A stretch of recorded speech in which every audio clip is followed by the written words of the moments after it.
Sir మీ cinema పాటలు కొన్ని గుర్తు చేస్తాను, మీరు కూడా గుర్తు చేయండి కొన్ని మంచి మంచి పాటలు. మీకు నచ్చిన పాటలు ఏవి? మీ సినిమాల్లో మీరు వర్క్ చేసిన సినిమాలన్నింటిలో తక్కువని గుర్తొచ్చే పాట? నాకు అన్నయ్య సన్నిధి, ఓ నాన్న. ఓ నాన్న. ఓ నాన్న. నాకు స్క్రిప్ట్ దగ్గర నేను కూర్చోవాలి, పాట రాసే దగ్గర నేను కూర్చోవాలి, ట్యూన్ తయారు చేసేవాడు నేను కూర్చోవాలి, లేకపోతే నేను సాటిస్ఫై అవ్వండి కాదు. ఇది నా పచ్చి సన్నిధికి గడిచింది. చివరి పిక్చర్కి వచ్చేటప్పటికి ఇద్దరు కొడుకులు వచ్చేటప్పటికి దానికి చక్రవర్తిని పెట్టావు డైరెక్టర్గా. వేడు సుందరరామూర్తి గారేమో పాట రాయడానికి పిలిచావు. ఫస్ట్ నేను ఇప్పుడు పిల్లలు వచ్చిన తర్వాత మా అందరికీ నాగిరెడ్డి గారు ఒక హాల్ ఇచ్చి దాంట్లో మీరు రిహార్సల్ చేసుకోండి అని ఒక గది ఇచ్చాడు వాహిని స్టూడియోలో. ఇస్తే వాళ్ళంతా ప్రొడ్యూసర్లు వెళ్ళి చెట్టు కింద కూర్చునే వాళ్ళు అంతాను ఒక్కొక్కళ్ళని పిలిచేవాళ్ళు. వీళ్ళు ఎవరు? వేడు సుందరరామూర్తి గారును చక్రవర్తి గారును.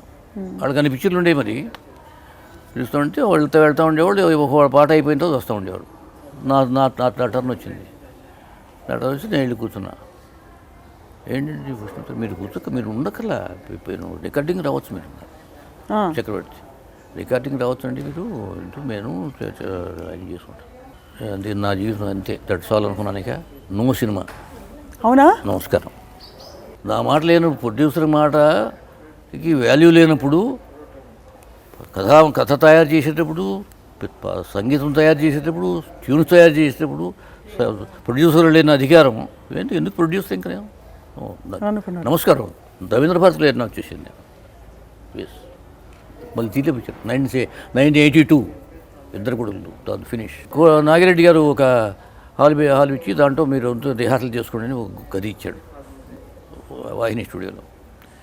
ఇస్తే వాళ్ళంతా ప్రొడ్యూసర్లు వెళ్ళి చెట్టు కింద కూర్చునే వాళ్ళు అంతాను ఒక్కొక్కళ్ళని పిలిచేవాళ్ళు. వీళ్ళు ఎవరు? వేడు సుందరరామూర్తి గారును చక్రవర్తి గారును.